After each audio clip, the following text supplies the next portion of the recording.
Hi, my name's Karen. I'm a librarian with the Maricopa County Library District, and today I'm going to show you a quick and easy tutorial for these spooky cork creatures.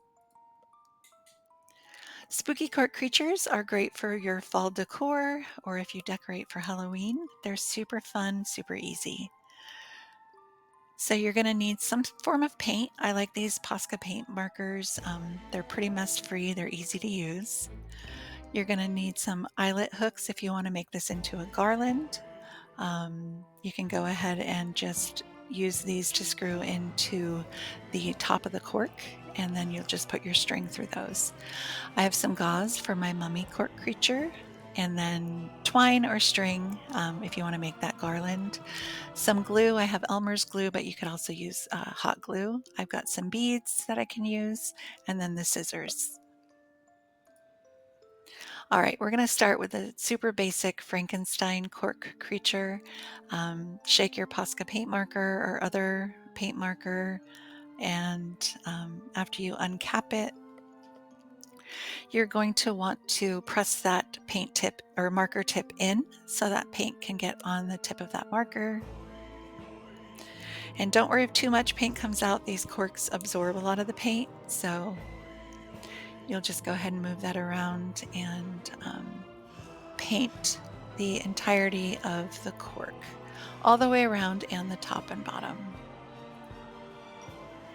I did use this push pin. I pushed it into the top so that I was able to get that bottom painted as well as the top painted. It comes in handy and less mess this way, so super handy. Pro tip. All right, so I'm going to let that dry. I did paint some of the base layers of the other ones. For time's sake, I didn't show you, but I've got the purple, the orange, the black, two whites, and then this tricolored like candy corn. So we'll do a jack-o'-lantern, a bat, Frankenstein, a mummy, a ghost, and then some more of those. So one of the more detailed ones that I had done is a Count Dracula. And as you can see, there's multiple different colors on this one, a couple of different layers. I added a cute little cloak on there, and then the eyelet hook. So I will show you how to do this one. So I just started with that bottom layer. It's just the red paint pen. I chose red like pants for my Count Dracula. I'll put them there as kind of a guide. And you just are going to stick that push pin in there, which will make it easier to hold on to. And then just start that base layer of red, and I'll finish that up. All right, so it is good to just kind of start a small line so that you know how far to go up with the red so you don't do too much. And as you're painting this, maybe you can think of some other creatures you'd like to do instead of, or maybe in addition to a Dracula, you could do Bride of Frankenstein or any other kind of cool classic movie monsters. So yeah, so you're just going to go ahead and paint that. Make sure you paint the bottom of it as well, but we're going to go ahead and get the sides done. And then we'll just start with that second layer. The silver will be more of the shirt area for Count Dracula. And because we are putting that cloak on, like I said, you don't have to go all the way around, and it'll decrease your drying time as well. But if you want to, then you can do that.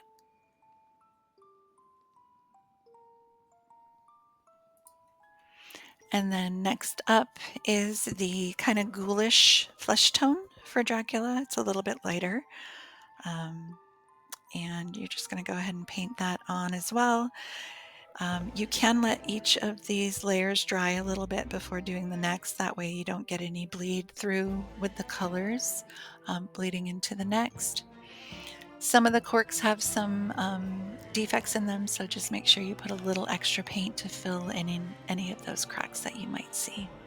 All right, so next up is the hairline of Dracula. So I'm going to just go ahead and start painting that on. And you can get the gist of it by now. So you're basically just going to do your layers one at a time and then add details after that dries. And then as you can see, we've got the layers down. So I'm going to go ahead and put that aside and just let that dry a little bit before we go in and do any of the features.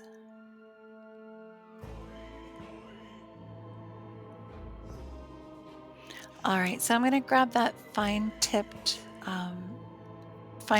paint marker. I'm going to grab the black and we're going to do some of the, oops, I grabbed gold. I need the black.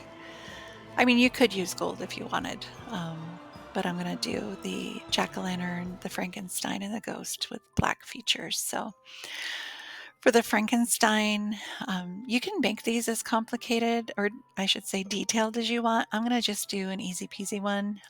We're going to just draw in two ovals for eyes, and then you can get those as even as you want, although it would also be kind of cute if they were a little bit askew. So no need to be perfect.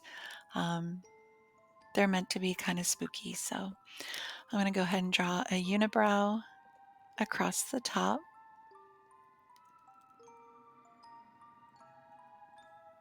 And then I'm going to draw a bit of a jagged mouth on this one.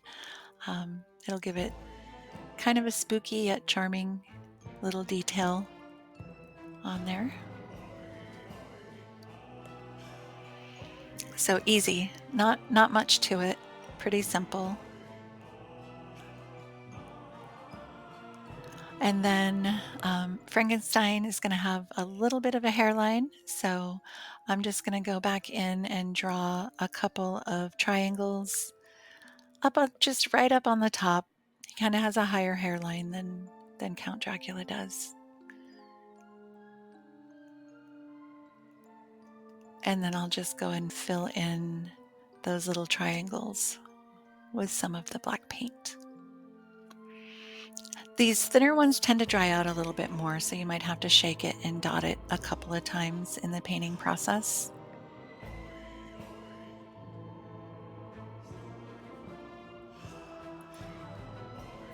There you go. So I finished the hairline. I also added some of the eyelet hooks in there. I put some in the neck area for Frankenstein's bolts. These just go right in. The corks are pretty soft, so you can just push that in with your finger. And then I put one on the top to put that string through for the garland. And Frankenstein's done. All right, now we're just going to draw on the jack-o'-lantern's face.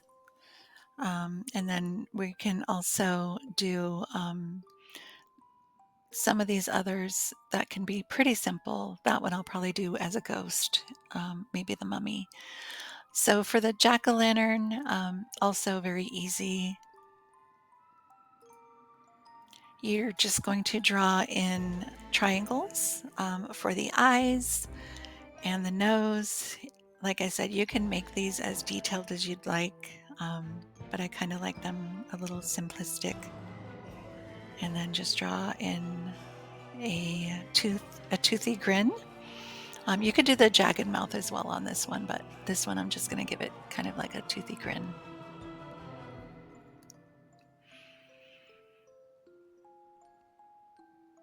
And the jack-o'-lantern's done. Put that aside, let that dry. And then next up is the ghost. Ghost is also very easy. I'm just going to draw some like wispy eyes on there. Put two on there. Again, it doesn't have to be perfect. And then just a wispy kind of ghost mouth. And the ghost is done. All right, so set that one aside, let that one dry. And the mummy is up next. So the mummy uses that gauze that I told you about. And then you're going to need your Elmer's glue for that. And you will need to cut the gauze into strips so that you can place that on the cork. But if you have gauze, if you have a first aid kit at home, it should have some spare gauze in there. You don't need much. So just go ahead and cut that into thin strips. You're really only going to need 3 or 4. So these corks are pretty small, so you're not going to need a whole lot of it. And probably one more. All right. So now that you've got your gauze cut, you're going to just take your Elmer's glue. And you don't need much. You can use hot glue like I said before, but this part, Elmer's glue, works really well because you will have to spread it with your finger, and you don't want to be spreading hot glue with your finger. So put the Elmer's glue on the cork, just spread a very thin layer. You don't need much. The gauze is very thin. And then once you get that glue on there, you're going to take your gauze strips and you're going to start placing them, and just make sure you leave a little bit of space to dot a couple of eyes on there. Don't worry about the back of the gauze yet. We'll fix that after we get the front placement done.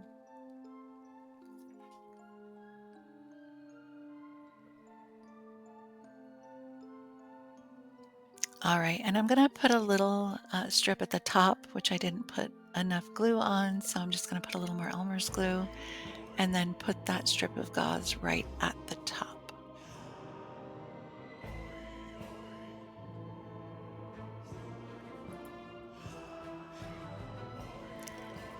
All right, so now that I got that glue on there, I'm just going to take a thin piece of gauze and put that on the top.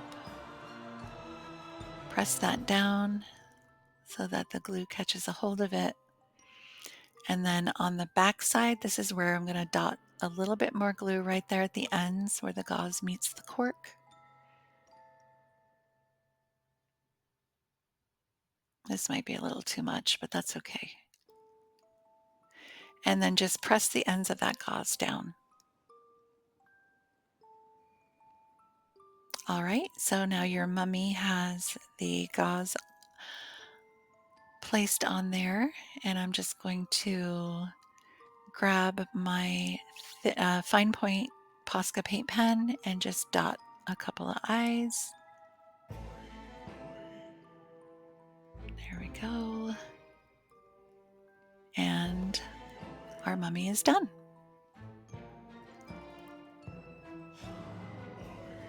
All right, set that aside and let that glue completely dry. And now we're gonna do the bat. So with the bat, you are gonna need some black paper, which we're gonna make wings for. But I have these gems here that I had handy, and I have some red gems that I'm going to use for the eyes.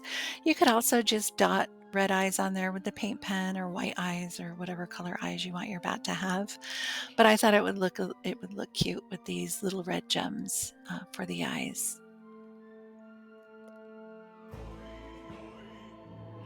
So I'm going to dot 2 little spots with glue.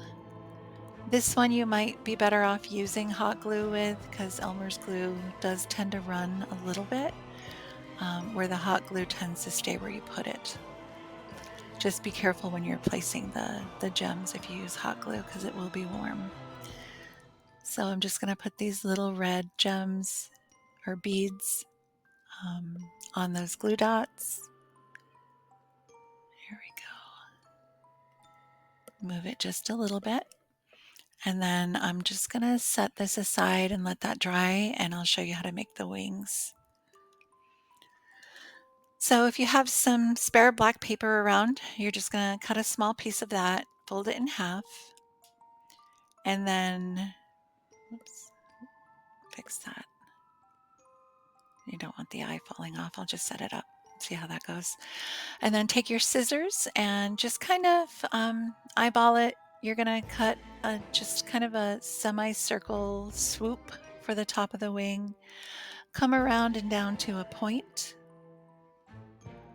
Cut that extra paper off. And then come down to a point and then just scallop the bottom edge of that wing. So just cut 3 or 4 little scallops there. I'm going to make this just a little bit sharper on the edge, that point. Open it up, and you've got your bat wings. And then we're just going to glue this to the back of that. Oh, see, I stood it up and the Elmer's glue kind of came down a little bit. So I'll reposition those eyes on there and let that dry a little bit more. And then you're going to put a little bit of Elmer's glue on the wing, middle of the wing area. And then you'll set your cork right there in the middle of the wings. And then set that down and let that dry completely before you put the hook in. All right, so our Dracula, Count Dracula, is going to have a cloak, so we might as well cut that cloak out.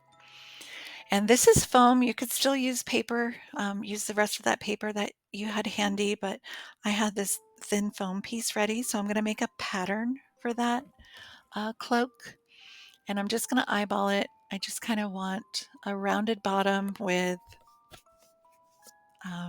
kind of like that collar area at the top.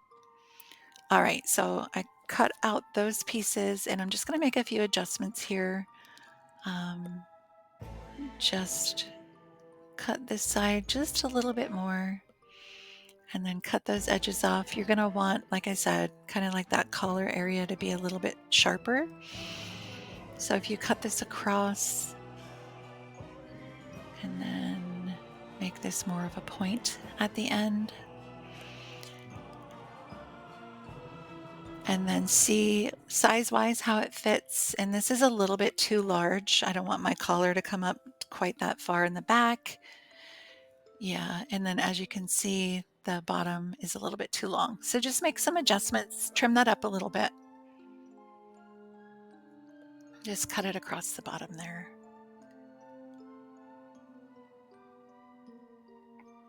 And then you're gonna glue this on the back, and then you're gonna just probably using hot glue for this would be optimal. And then you can just finish your details for your Dracula.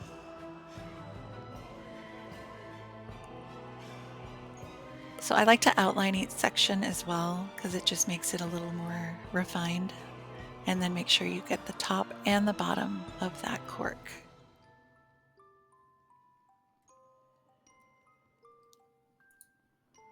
All right, so your finished product should look like this.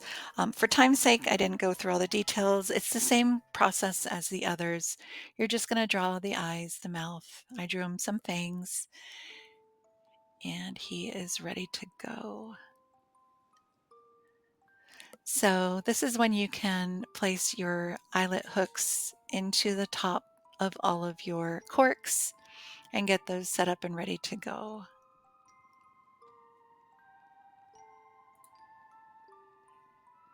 So putting the pin into the top of the cork is going to help you with those eyelet hooks. It helps push them in a little bit easier because they are very, very small hooks. So using that push pin to make a starter hole will make this job much easier for you. And then you just take that eyelet hook and then push it down into that hole, give it a little tap, and it's good to go. So you're going to repeat this process on all of the corks if you want to make that garland string for your decoration. All right, so I've placed all of the eyelet hooks into the top of the corks. I was going to use this twine, but unfortunately it is too thick to go through the holes of the eyelet hooks. So I'm going to go ahead and put that aside and use this thread string instead. So you're going to thread your creature, the hook right through there, and pull that through. And then to secure it, you're going to just tie a knot at the top of that hook. So you're going to want to unwind a lot of string. And then for your starter one, you're just going to go ahead and make your loop and pull that through. And then you've got your knot. So that's going to keep your cork creature in place. So then you're just going to repeat that process for each of these, spacing them 2 to 3 inches apart, however long you want to make your spooky cork creature garland.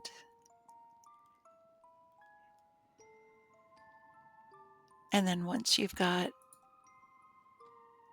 that all strung up, you might have your creatures facing in the wrong direction. That's a super easy fix. So basically all you're going to do is pick that up and twist that cork until your creature is facing the right way. And then there you have it. So your spooky cork creature garland. And here's mine. I hung it up in the library. Super cute. So thank you for joining